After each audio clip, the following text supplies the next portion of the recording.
Boa noite, boa noite, boa noite. Hora sagrada, né? 18 horas. Vamos começar esse bate-papo. Deixa eu ver com óculos ou sem óculos. O ruim do óculos é que dá esse reflexo, né? Do ring light. Vamos chegando, vamos falar de quê, gente? De visão, de visão. E eu tenho pensado muito nessa coisa do enxergar, como enxergar. A gente pode pensar nela de uma forma muito ampla.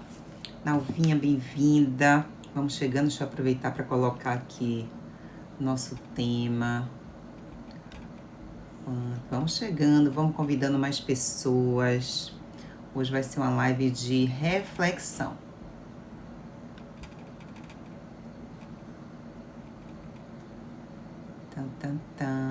Buenas noches. Buonasera é de noite, gente? Good night, good evening. Que mais? Vou aprender os outros idiomas noturnos e de fins de tarde para cada... Fazer que nem meu bom dia, bonjour, né? Vou transformar agora para a noite também. Só assim eu vou desenvolvendo essas habilidades. Hey, bem-vindo. Vamos refletir. Hoje é dia de reflexão. Quero dizer que eu ando assim, com o coração meio apertado. Não sei se vocês têm percebido nos meus posts, principalmente no Stories, né? Que eu bato mais papo. Deixa eu só convidar algumas pessoas aqui, enquanto vocês convidam, vão chegando, pra gente ir refletindo sobre isso. Sobre a visão. Normalmente, quando a gente tem... A gente não para muito pra pensar nisso, né? De como o funcionamento do corpo é tão incrível, complexo, e para que tudo funcione adequadamente, quantas coisas precisam estar ali conectadas e dando tudo certo. Esse sistema aqui é uma coisa incrível. Quanto mais eu estudo, mais eu fico apaixonada. Acho que eu vou tirar, porque me dá uma agonia aqui vendo a luzinha do ring light. Vocês estão notando que eu tenho postado agora tudo sem filtro, mas, gente, para fazer live sem filtro, ainda não cheguei nesse estágio. Breve. Isso é pressão dos filhos aqui que querem que eu faça só sem filtro. Segundo eles, é bem melhor sem filtro do que com filtro. Confesso que não concordo exatamente ainda, mas tenho me esforçado. Já daqui a pouco eu acho que eu me acostumo. E deixa eu só... encaminhar aqui para algumas pessoas. Pra gente começar nosso bate-papo. Dia de quarta é um pouquinho mais curto, vamos ver o quanto rende. Podem me fazer perguntas. Vocês sabem que meu foco é muito glaucoma. E hoje a gente vai falar de glaucoma também. Mas vocês já pararam para refletir, pensar assim, quanto vale a visão? Quanto vale a visão? O quanto que a visão é importante para a nossa vida? Que lugar ela ocupa, né? É bem complexo, porque até quando a gente pensa assim, quanto vale a sua vida, a gente não consegue mensurar muito isso, porque todo mundo um pouco se sente imortal. Você pode estar fazendo tudo de errado, mas de alguma forma algo nos blinda e faz a gente pensar que não vai ser comigo. Não é comigo que isso vai acontecer, né? Não é possível que vai acontecer comigo. Às vezes a gente faz brincadeiras perigosas que nos colocam em risco de vida e de morte mesmo, mas mesmo assim a gente se sente um pouco blindado, talvez, e acha que com a gente não vai acontecer. Isso não é diferente. Imagine, se com a vida toda eu acabo tendo isso, imagine com relação exclusivamente à visão, ou só a um órgão do sentido, ou um membro, ficar sem uma perna, ficar sem um pé, ficar sem um braço, ficar sem um pedaço do intestino, ficar sem um pulmão, ficar com metade de um rim, ou seja, o quanto que isso compromete, o quanto que seu rim parar de funcionar, o quanto que isso pode comprometer para sua vida. A gente não para muito para pensar nas consequências de todas as escolhas que a gente vai falando.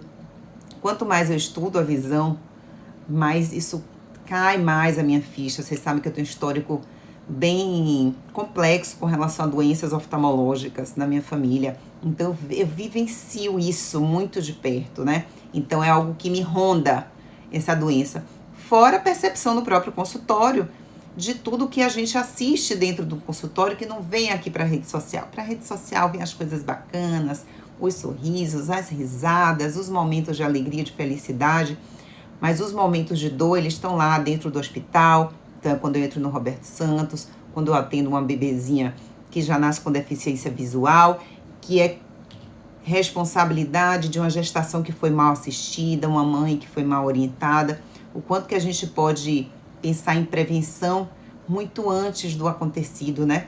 Mas a gente fica sempre nessa expectativa de que não vai ser comigo. Comigo não, mesmo sabendo do risco. Então, a gente tende a ignorar o risco, mesmo tendo a consciência, há uma cegueira, e eu percebo que há uma cegueira coletiva com relação a esse risco. Então, por mais que se fale, de alguma forma a gente se sente sempre blindado. E para a gente falar em visão, eu preciso falar das principais causas de cegueira, ou seja, quais são os grandes ladrões da visão mundial e o quanto que a gente tem de dados para a gente perceber o quanto isso está muito mais presente na nossa vida do que a que a gente imagina. Ontem eu estava assistindo, na verdade eu não estava nem assistindo, tinha uma série de lives, né? De noite eu fui ali passeando para ver, tinha aquele catatal, eu cliquei e fui para ver o que as pessoas estavam falando e acabei caindo no Instagram de Tadashi Kadomoto, que é ele faz meditações, fazia um tempão, logo no comecinho da pandemia, eu assistia, ele fazia uma live de manhã e fazia uma live de noite, e eu assistia normalmente a de manhã, porque de noite, quando eu medito, normalmente me dá muito sono, então pra mim funciona pra dormir. E aí, eu peguei um pedacinho da live dele, na hora que eu bati na live, ele tava falando, compartilhando na live, eu acho inclusive que tá salva essa live de ontem, eu vou entrar no Instagram dele, mas eu tenho a impressão que a de ontem tava, e ele compartilha uma grande dor, que é o fato dele ser portador de glaucoma, e ter um glaucoma muito avançado, e ele é muito jovem, né? O que é jovem, gente, acho que ele tem 60 e poucos anos, é muito jovem, né? Então a expectativa de vida hoje devia estar por volta de 100 anos, eu acho que a gente lê assim, eu vou chegar inteira, inclusive, tô fazendo de tudo para chegar bem lá, mas eu sinto que essa geração não vai chegar lá não, acho que quem chegar no 7.0 vai se dar por satisfeito aí, porque tá difícil chegar bem, então vai ficar se arrastando, né? Só que as pessoas estão começando a se arrastar muito cedo. Então ele compartilhando isso, então ele tem, e eu fiquei eu acho que eu vou passar uma mensagem aqui no direct, será que ele me ouve?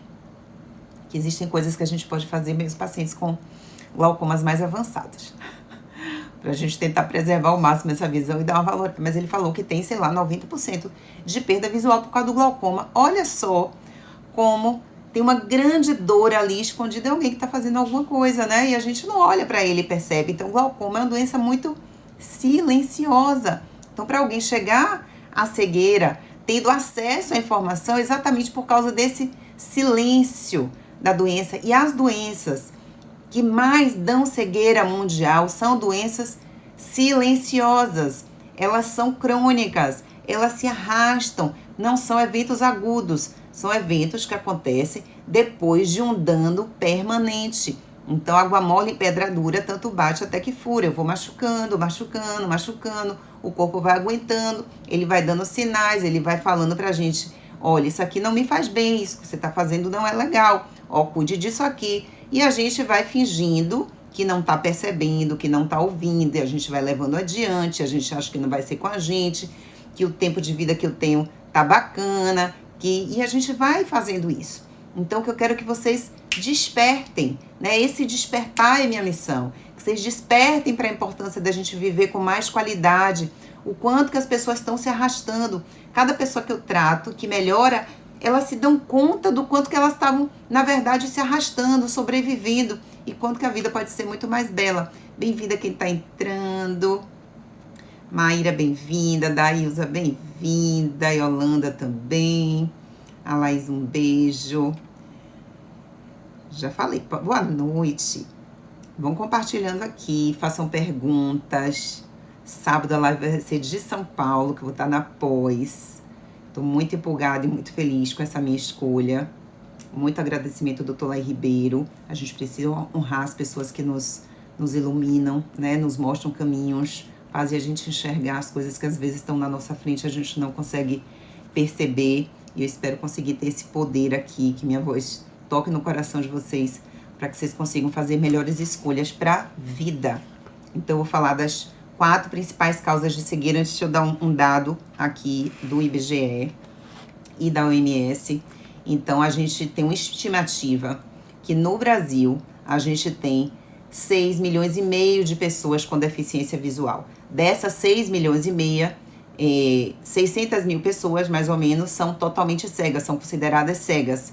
E 6 milhões com deficiência visual importante. Então, gente, é muita gente que sofre com deficiência visual. E o mais triste é que cerca de 75%, vocês sabem o que é isso? 75% da cegueira seria tratável, evitável. O que a gente está fazendo?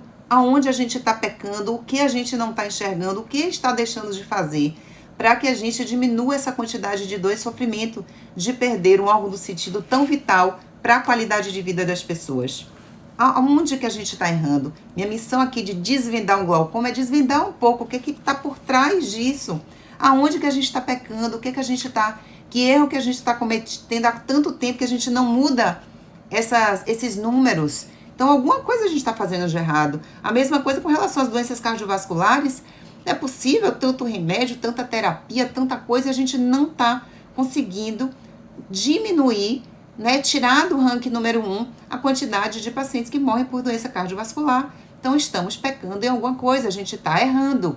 Vamos tentar acertar, mas para a gente acertar, a gente precisa desvendar o que está por trás. O que está por trás dessas doenças? Quais são essas doenças que tanto cegam? Por que tantas pessoas ainda cegam? Então, as 4 maiores causas de cegueira mundial são... Eu vou botar logo a catarata como número 1, apesar de que eu quero ela no número 4, mas a catarata é uma doença onde a gente tem uma opacificação do cristalino, que é a nossa lente natural. Maior causa dessa opacificação é a própria idade mesmo, é o envelhecimento. Existem outros fatores, como glicação, desnutrição, traumas, né, desregulações metabólicas que podem antecipar esse processo, mas só que é uma doença totalmente tratável e curável. Então, se você tem catarata ou já passou por catarata, você sabe, recentemente também uma famosa, Ana Maria Braga, tem publicado aí algumas coisas, né, viralizou algum conteúdo dela com relação, ela fez uma cirurgia de catarata, mostrando a tranquilidade, que é aquele procedimento. Eu quero dizer que tranquilidade não é simplicidade. Então, a cirurgia de catarata não tem absolutamente nada de simples. A gente não pode simplificar o que é complexo. O que acontece é com a cirurgia que ficou muito mais previsível. É uma cirurgia que a gente evoluiu do ponto de vista tecnológico. Então, tanto na parte do diagnóstico, da programação cirúrgica, né?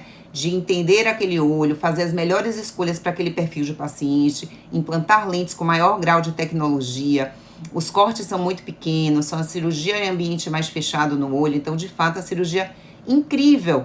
Mas a gente não pode banalizar isso e achar que o fato da gente ter uma cirurgia segura, que é uma cirurgia para todo mundo, e que a gente deve sair aí tirando cristalino de quem tem cristalino transparente. Então, a gente não pode extrapolar o fato da gente ter segurança em um determinado procedimento. Ele é seguro para quem tem aquela doença, tá bom? Mas a cirurgia, ela cura. Não era mais pra gente ter nem caso de cegueira por catarata, ou seja, chegar a esse ponto de ter cegueira por catarata. Operou catarata, resolveu. Não se tem catarata 2 vezes. Então, catarata tem uma vez e acabou-se. Resolvido o problema. O que acontece depois é uma catarata que chama catarata secundária, mas não é exatamente catarata, que é uma opacificação da lente. Então, também faz a limpeza da lente, um laser, um procedimento tranquilo, rápido também. É um procedimento cirúrgico em ambiente em olho fechado, câmera fechada, então tem um grau de segurança muito grande, também não é para todo mundo. Não é o fato de operar catarata, falar, é preciso limpar a lente, também não é para todo mundo, mas em breve a gente vai ter também, vamos falar sobre catarata novamente aqui nas lives. Mas é uma causa de cegueira muito importante, é a número 1 mundial, certo? Mas é uma cegueira reversível. Então, eu não me preocupo com catarata. Então, as pessoas que ainda estão cegas por catarata, elas podem ter esse quadro totalmente revertido, modificado. É só questão de acesso, tá bom? Então, à medida que essas pessoas acessem serviços de saúde adequado, elas vão ter seu problema resolvido. Então, ok, tudo bem, né? Aí, o problema são essas 3 outras causas de cegueira. Essas são causas de cegueira irreversível, que levam a muita dor e sofrimento. A primeira delas